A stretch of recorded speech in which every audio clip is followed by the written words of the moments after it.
Good night, everyone. Johnson. I God is good and God is good all the time. My name is Herman J. Spirit Divine. I'm here to give you a word on tonight. And the title gonna be Giants Can't Come Down. But David will have an unshakable confidence and faith in God. You know, we're gonna come from 1 Samuel chapter 17, 1 through 58. In life, there are giants. They're gonna have giants everywhere you go. But you got to have faith and you got to have unshakable confidence to do what David did. And you got to have that in God. You know, but don't fear. You know, because every giant will come down. You know, now we will see how David had unshakable confidence and faith in God. You know, so now the Philistines gathered their forces for war and assembled at Judah, and they had pitched a camp. They pitched a camp because they was by this land. So the army of the Israelites in the Philistines ready for battle. Ready for battle. You know, see this Philistine, he wants to just pick a fight. Pick a fight. You know, so they was terrified. The Israelite in the stature army of challengers.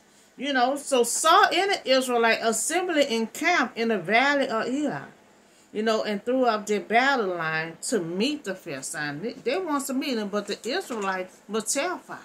You know, so when they had first approached the promised land, you know, most of the Israelites had been afraid, you know, to enter.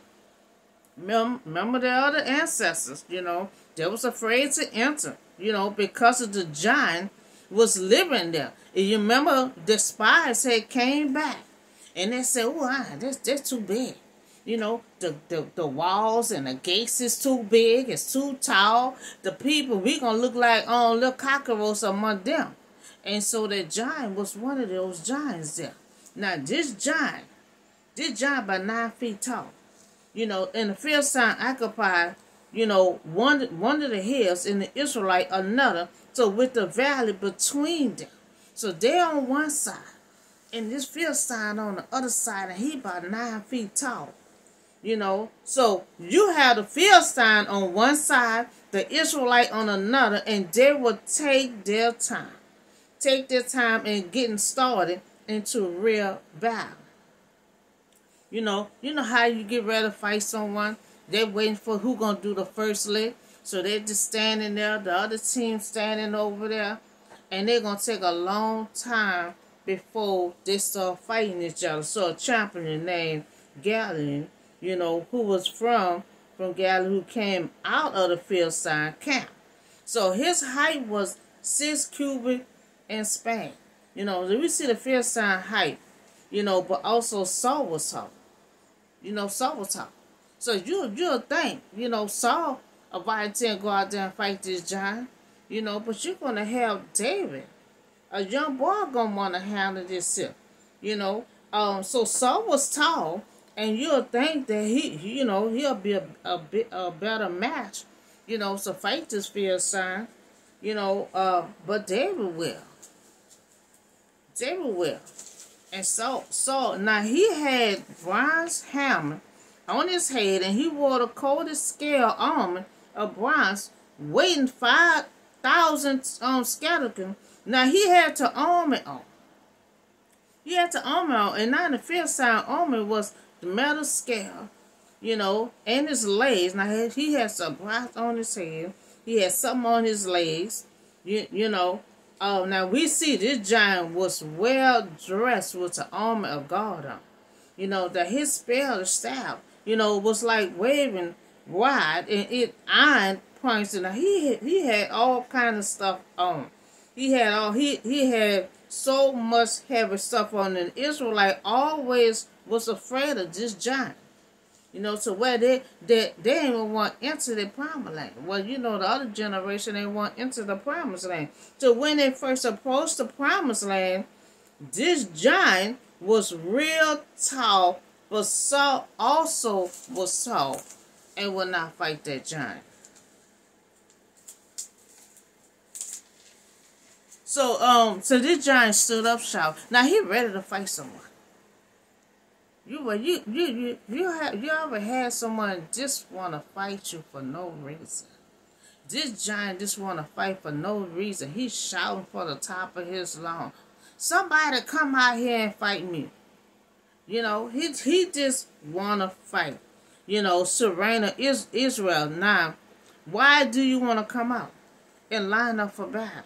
You know, I'm not a Philistine. You know, and I'm not the servant of Saul. You know, so chosen man. He said I'm not chosen man. You know, he said I'm not a servant of Saul. You know, I need y'all to bring a man out here. I need y'all to bring someone out here. You know, so why will you engage in a battle with us? You know, they're trying to talk their way out of it. So I am the man who represents the strength of the Philistine, and you are only a boy. You know, so if he is able to fight and kill me, you know, we will become your subject. But if I overcome him and kill him, will you become a subject or a servant? You know, so now the Philistine coming up with, you know, if I beat you, you're going to do this here. And if I beat you, you're gonna marry. You know, he going to wind up marrying Saul's daughter. You know, so any army, you know, often avoid the outcoast of battle by putting the strongest waters against the strongest waters of the enemy.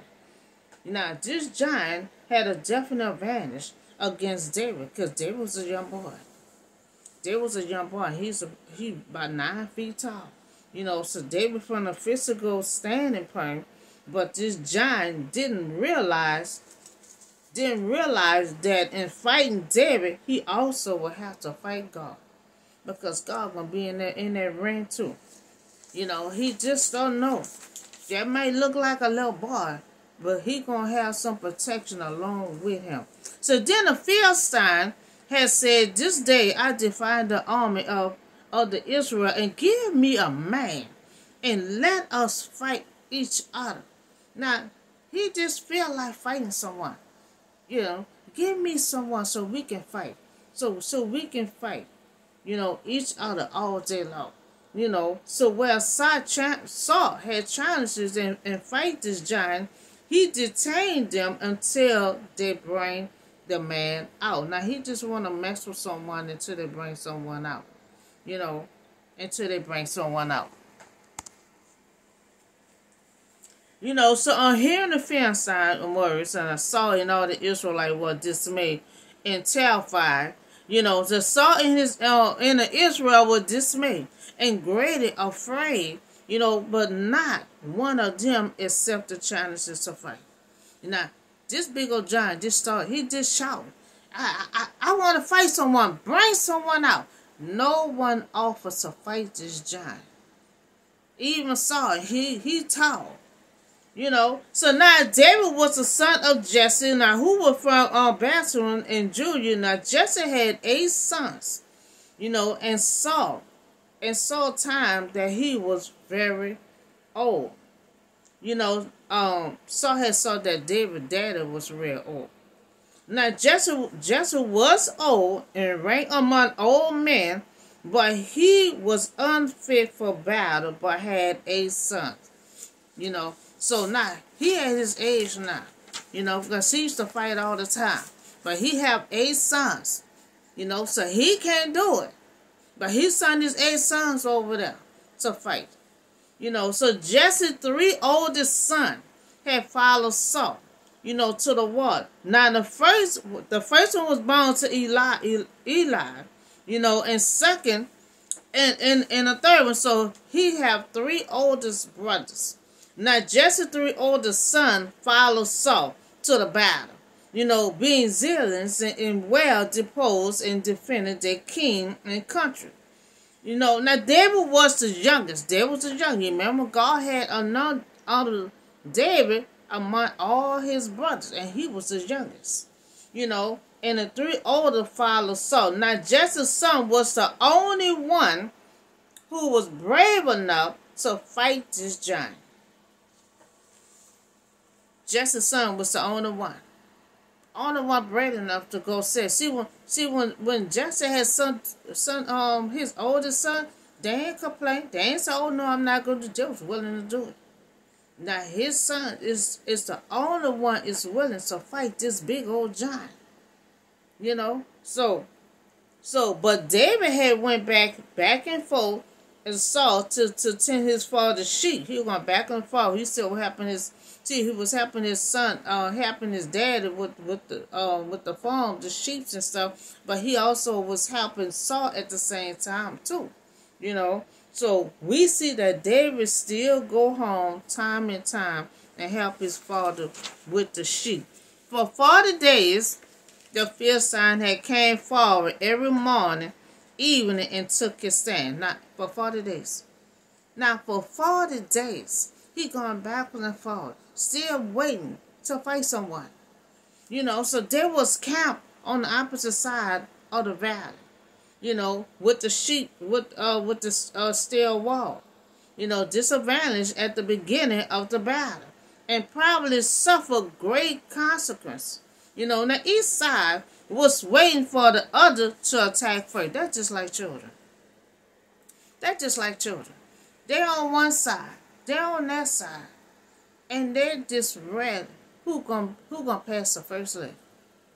You know, that's just how bad this Philistine wanted to fight someone. So now Jesse had said to his son David, "Now take this roasted grain and these 10 loaves of bread, for your brothers are hungry at the camp."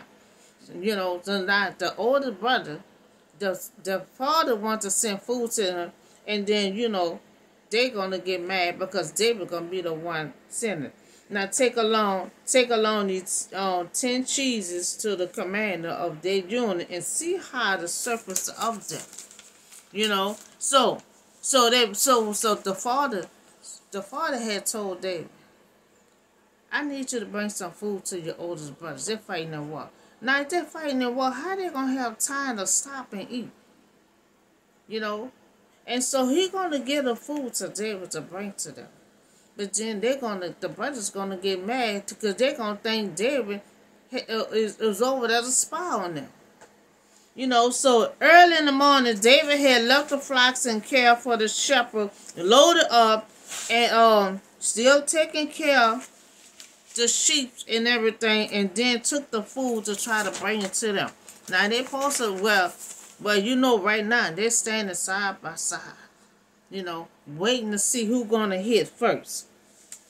You know, so they was ready to obey his father. He was ready to obey his father, and Israel and the Philistine were drawing up their line, facing each other. They ain't fighting, but just facing each other. You know, so remember, both of them were standing in front of each other and not hitting a lick at all. Now David had left his things with the keeper. You know, the supplies that ran to battle to line up to ask the brother about their food and stuff. Now he bringing them food, but then they're gonna get upset, you know, thinking he come there to spy on them. You know, so the brother was in battle, so David had came to salute his brothers and ask them of their welfare and his father's name and his own. So now David father drop off some food, had them to drop off some food and everything. You know, so they're looking at David like, really? You know, they really think he came there to spy. So as we was talking with them, this giant, this Philistine, you know, a champion every time he fight, he win. You know, so shouting loud, you know, his defense. And this giant was shouting, he want to fight someone. He want to fight someone so bad. So David heard it. And wherever the Israelite had saw this man, they all had flee from him. Every time they used to see that Philistine, every time they see this big old giant, they used to run. The whole army was afraid and flee from this big giant. They was afraid of personal danger from him. You know, so now the Israelite had been saying no, do not see how this man keep coming in and out. Now he tall. Now he just shout and he coming back in and out, backwards and forwards because he wants to fight someone. And he really about to have his match. You know, so the king will give great wealth to the man who killed him. Now he also will give him the daughter in marriage and will attempt his family from taxes of Israel. So now, so David asked the men that's standing near, how? What will you do with this Philistine? Now he's saying this Philistine uncircumcised. Uncircumcised. And most of the onlooker had saw only the giant. Now see David. David has so much faith in God. You know, so David asked the men to stand near, and he will do with the man. He said, the Philistine remove the disgrace from Israel, who is the uncircumcised Philistine. Now, most people on the onlooker saw only the giant. You know, see the Israelite, all they saw was a giant. You know, but David, however, had saw a motion man defying Almighty God. And this giant was a target too big to miss. Now, David knew he would not be alone when he faced this giant. Now, he know he will not be alone when he faced this giant. You know, God will be with him. God will fight this battle. Now, David had went out there with confidence. And you got some people look at a certain situation and feel like it's too big. They feel like they're giant, like the Israelites. Feel like there's giant. You know, they're cockroaches over us. You know, and see, David don't look at it as a giant.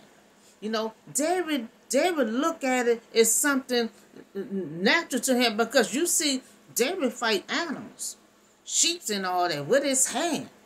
You know, see, he had confidence in God. He had confidence in God, while the Israelites look at them as giant. You know, and that's how you have to not look at your circumstance. I'm talking to myself. You cannot look at your circumstances as a giant. He look at his enemy. He didn't look at his enemy as a giant. He look at his enemy that he can take it down. He look at his enemy as God got him. You know, and he feel like God was on that field.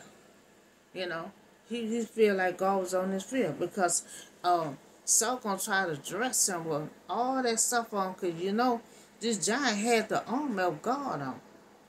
You know, so they had repeated to him what they had been saying and told him this what would happen, done for the man who killed him. You know, he should be enriched, married to king's daughter, and a family be enabled. You know, and so David gonna win, and David gonna be the one with the wife. You know, so David, oldest brother, had heard him speaking with the men, and he had burned with anger at him and asked, "Why have you come here? You know, in the wilderness." So he giving them food and stuff, and the brother asked him, "Why you come up in here in the wilderness to bring us this? You sure you want to bring us this, or you came here to spy?" You know, so I know how conceived that you are, and wicked heart, but yes, come down here to for this battle, pretending like you're giving us food. Now David, oldest brother, you know, he was angry and jealous. Now David had got Jesse's permission, you know, to make this journey. You know, so now what we have done, said David, can I even speak? You know, they're fussing at him before he said anything. So David, oldest brother, was mad because David was sent by his father. You know, he then turned away to someone else and brought up the same matter. And that's how it is. That's how it is sometimes. Now, since David is the youngest brother, he bringing up a conversation like they trying to hush him. You know, they don't want to hear nothing he have to say. But then somebody come along and ask him the same question, and then there was no problem. Now, he turned away and someone brought up the same matter, any men answer him as before. What's no problem? They answer them. But when David was trying to talk, they hushed David and trying to push him away. Try to push him away. They didn't want to hear nothing he said. So this is part 1. And I'm going to come back with you with part 2. And when David going to take this giant down. Now he tried to talk to his brothers. The brothers didn't want to hear nothing, and they didn't want to hear that my father did this and cooked that. They didn't want to hear nothing they ever said. But somebody else come right along, ask the same question, and that's how it is. Sometimes you can say something and people just treat you like you're invisible. But somebody else will come and ask that same question, and then there was no problem at all. And it said the brothers answered.